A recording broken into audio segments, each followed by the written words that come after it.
재미있게 살아야지라는 말이 있다. 젊을 때는 그 말이 철없고 한가한 소리처럼 들렸다. 일이 밀려 있는데 무슨 재미 타령인가, 성공하려면 좀 참고 견뎌야지. 그렇게 스스로를 다독이며 달렸다. 시간이 흐르고 아이들이 자라고 어느새 나도 은퇴를 맞았다. 퇴직은 나에게 휴식이 아니라 공백처럼 다가왔다. 매일 아침 눈을 떠도 갈 곳이 없고 누가 나를 기다려주는 것도 아니었다. 처음에는 허무했다. 이제 뭐 하지라는 질문만 머릿속을 맴돌았다. 그런데 그 질문 끝에서 뜻밖의 감정이 올라왔다. 바로 재미였다. 세상에 그토록 바쁘게 살아오던 나는 진짜 재미를 한 번도 찾아본 적이 없었다. 그렇게 나는 은퇴 이후에야 비로소 재미있게 사는 법을 배워가기 시작했다. 첫 번째 사례는 67세의 이창수 씨 이야기다. 그는 35년간 대기업 기술직으로 근무하다 정년 퇴직했다. 평생을 한 분야에서 일하며 살아온 그는 퇴직 후 멍하니 시간을 보내던 어느 날 아내가 선물한 소형 목공 키트를 접하게 된다. 단순한 취미 정도로 생각했던 일이었지만 그는 곧 작은 원목 의자를 만들고 서랍장을 짜고 나무 냄새를 맡으며 몰입하는 자신을 발견한다. 처음으로 시간이 모자란다는 감정을 퇴직 후에 느꼈다고 말한다. 마을회관에서 함께 목공을 배우는 친구들도 생기고 손주에게 직접 만든 장난감을 선물할 때의 뿌듯함이 크다고 했다. 그는 말한다. 일할 때는 성과를 내야 했고 누구 눈치를 보며 살아야 했지만 지금은 오롯이 나를 위한 시간이라 진짜 재미있다고. 두 번째 사례는 70세 여성 김명자 씨의 경험이다. 그녀는 오랫동안 학교 급식 조리사로 일하며 가족을 부양했다. 정년 후 하루아침에 일상이 멈추자 무력감이 몰려왔다. 그러던 중 딸의 권유로 지역 문화센터에서 시 창작 수업을 듣기 시작했다. 국문학 전공도 글쓰기에 대한 경험도 없던 그녀는 처음엔 주저했지만 한 줄이라도 써보자는 마음으로 매일 짧은 시를 적었다. 그중 몇 편이 지역 문예지에 실리면서 자신감을 얻었고 지금은 작은 시동인들과 함께 은빛문학회를 운영 중이다. 그녀는 말한다. 젊을 때는 눈코 뜰 새 없이 살다 보니 나를 돌아볼 여유가 없었고 이렇게 감정을 표현하고 나눌 수 있다는 게 인생 후반에 찾아온 선물 같다고. 지금 그녀의 시에는 봄날 마당에서 피어난 민들레, 혼자 마신 아침 커피, 손주의 손등 같은 사소한 일상의 감정이 고스란히 녹아있다. 세 번째 사례는 68세의 박정수 씨 이야기다. 그는 오랫동안 공공기관에서 행정직으로 근무하다 은퇴했다. 평소 무뚝뚝하고 말수가 적어 퇴직 후에는 인간관계가 단절될까봐 걱정이 많았다고 한다.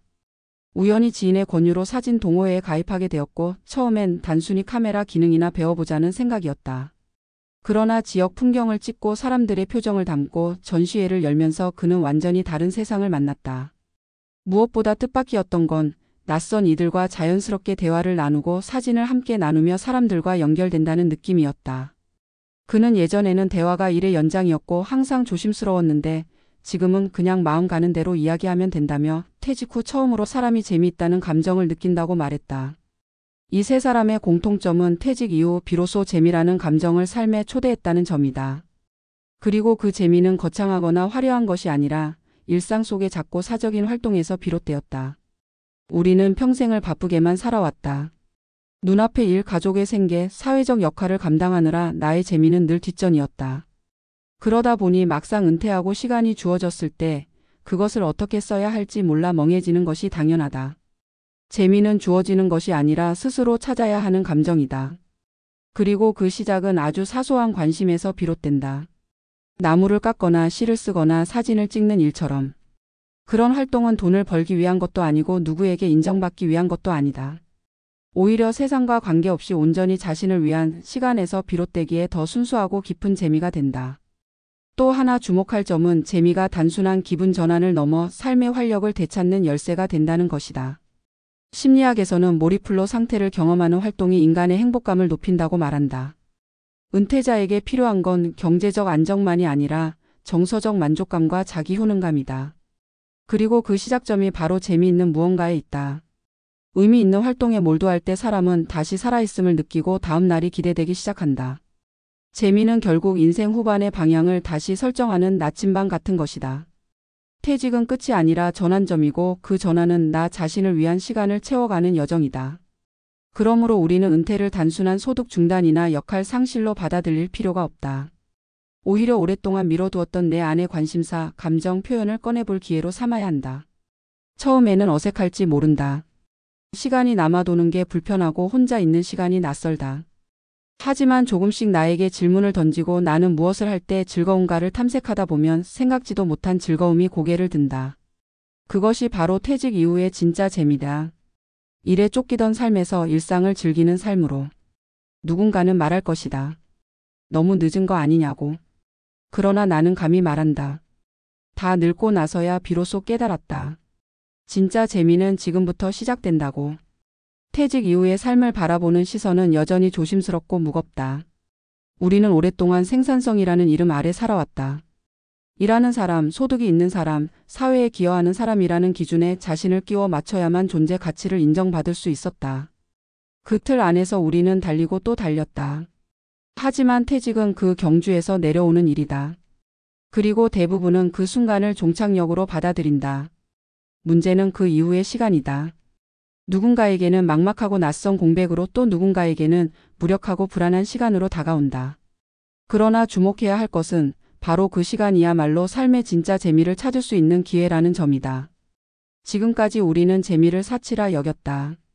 생계 앞에선 미룰 수밖에 없던 것, 혹은 퇴근 후 잠시 짬내어 누리는 부스러기 같은 시간이라 여겼다. 그러나 재미는 단지 기분 전환이나 여가가 아니다. 인간 존재의 본질적 동기이며 자율성과 창조성을 자극하는 가장 강력한 에너지다. 특히 퇴직 이후 일이라는 강력한 구조가 사라진 시점에서는 스스로 삶을 다시 구성할 수 있는 유일한 실마리가 된다. 재미를 어떻게 찾고 어떻게 삶에 녹여낼 것인가는 단순한 여가 활동의 문제가 아니라 인생 후반기의 주도권을 쥐는 핵심 전략이 된다. 전문가들은 은퇴 이후 가장 필요한 정서적 자산으로 몰입과 연결을 꼽는다. 몰입은 자기 자신에게 집중하는 시간이며 연결은 타인과 감정을 나누는 시간이다. 앞서 언급된 사례들에서처럼 목공을 통해 몰입을 경험하고 시쓰기를 통해 감정을 표현하며 사진을 통해 타인과 교류하는 과정은 모두 일상의 재미에서 출발했다. 이들은 단지 취미활동 이상의 의미를 지닌다. 몰입을 통해 자신이 여전히 살아있음을 느끼고 연결을 통해 외롭지 않다는 감정을 확인하는 순간 사람은 비로소 삶의 방향을 되찾는다. 은퇴자들이 가장 흔히 겪는 문제 중 하나는 시간의 무게다. 바쁠 땐 시간이 모자랐지만 은퇴 후에는 시간이 넘쳐 흐른다. 그러나 그 시간을 어떻게 구성할지 모르면 그것은 곧 공허함으로 변한다. 전문가들은 이 시기를 재구조화의 시간이라고 부른다. 기존의 일 중심 구조에서 벗어나 자신만의 리듬과 의미를 새롭게 설계해야 한다는 것이다. 이때 중요한 것이 바로 의미 있는 재미다. 단순히 시간을 보내기 위한 것이 아닌 나 자신과 연결된 활동, 정서적 보상을 주는 일, 성취감을 느낄 수 있는 활동이어야 한다. 물론 이 재미는 누구나 같은 방식으로 찾아오는 것은 아니다. 어떤 사람은 예술을 통해, 어떤 사람은 육체활동을 통해, 또 어떤 사람은 누군가를 돕는 봉사활동을 통해 발견한다. 중요한 것은 재미가 외부에서 제공되는 것이 아니라 스스로 발견하고 구축해야 한다는 점이다. 실제로 고령자의 삶의 만족도와 정서적 안녕을 높이는 핵심 요인으로 자율성과 주체성이 꼽힌다. 누가 시켜서가 아니라 내가 원해서 하는 일, 결과보다 과정을 즐길 수 있는 일에서 재미는 비로소 진짜 의미를 갖는다. 그러나 여전히 많은 이들은 퇴직 후에도 기존의 성과 중심 사고방식에서 벗어나지 못한다. 무언가 결과를 내야만 가치 있다고 믿는 태도는 오히려 재미를 방해한다. 일상의 재미는 성취나 결과보다 그 순간의 감정, 몰입, 교감 속에 존재하기 때문이다. 따라서 은퇴 후에는 잘 쉬는 법을 배워야 한다. 쉬는 것에 죄책감을 갖지 않고 나 자신과 시간을 보내는 법을 익히는 것, 그것이 진짜 자기 돌봄의 시작이다. 재미는 단지 놀이가 아니라 회복이고 재생이다. 심리학자 칙센트미하이의 몰입 이론에 따르면 인간은 도전과 능력 사이에 적절한 균형이 있을 때 가장 높은 몰입 상태를 경험한다. 은퇴 후 재미있는 활동은 바로 이 도전과 능력의 균형을 새롭게 조정하는 기회가 된다. 새로운 기술을 배우거나 전혀 다른 영역에 발을 들여보거나 익숙한 활동을 다른 시선으로 바라보는 것 자체가 인지적 자극을 유도하고 정서적 만족을 준다. 뇌과학적으로도 새로운 활동을 시작하면 신경 가소성이 촉진되고 이는 노화 방지에도 긍정적인 영향을 미친다. 결국 재미는 정신적 활력을 되찾는 가장 손쉬우면서도 효과적인 방법인 셈이다. 우리는 종종 은퇴 후 삶을 버티는 시간으로 오해한다. 경제적으로 견디고 외로움을 견디고 무의미함을 견디는 시간 말이다. 그러나 그것은 과거의 패러다임이다. 이제는 은퇴 이후 삶의 질이 평균 20년 이상 유지되는 시대다. 버티는 삶이 아닌 주도적으로 기획하고 꾸며가는 시간이 되어야 한다. 그 중심에 재미라는 키워드를 둔다면 우리는 인생 후반을 훨씬 더 풍요롭고 생기 있게 설계할 수 있다. 나아가 이런 변화는 개인의 삶을 넘어 사회적 자산으로도 이어질 수 있다. 은퇴자들이 각자의 자리에서 자신만의 재미와 의미를 찾아 살아간다면 그 경험과 지혜는 지역 사회에 새로운 활력과 연결을 제공할 수 있다. 실제로 최근에는 은퇴자들의 경험을 살린 재능 나눔 프로그램, 시니어 콘텐츠 제작, 마을 공동체 프로젝트 등이 활발히 이루어지고 있다. 이 모두가 재미있게 사는 시니어들이 만들어가는 새로운 사회 자산이다. 이제 우리는 늙는다는 것이 무엇인지 다시 정의해야 한다.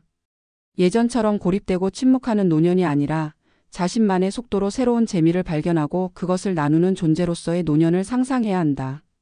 결국 재미는 고립된 개인을 삶과 다시 연결해주는 다리다. 그 다리를 건너는 순간 우리는 비로소 삶의 진짜 재미를 알게 된다. 너무 늦은 것이 아니다. 다 늙어서야 비로소 찾아오는 재미, 그것이야말로 깊고 단단한 재미다. 은퇴는 끝이 아니라 새로운 놀이의 시작이다. 이제야말로 삶을 진짜 내 것으로 만드는 시간이다. 재미없던 날들을 보내고 이제 진짜 나를 위해 하루를 살아갈 시간이다. 그리고 그 하루하루가 모여 은퇴 이후의 삶을 가장 빛나게 만든다.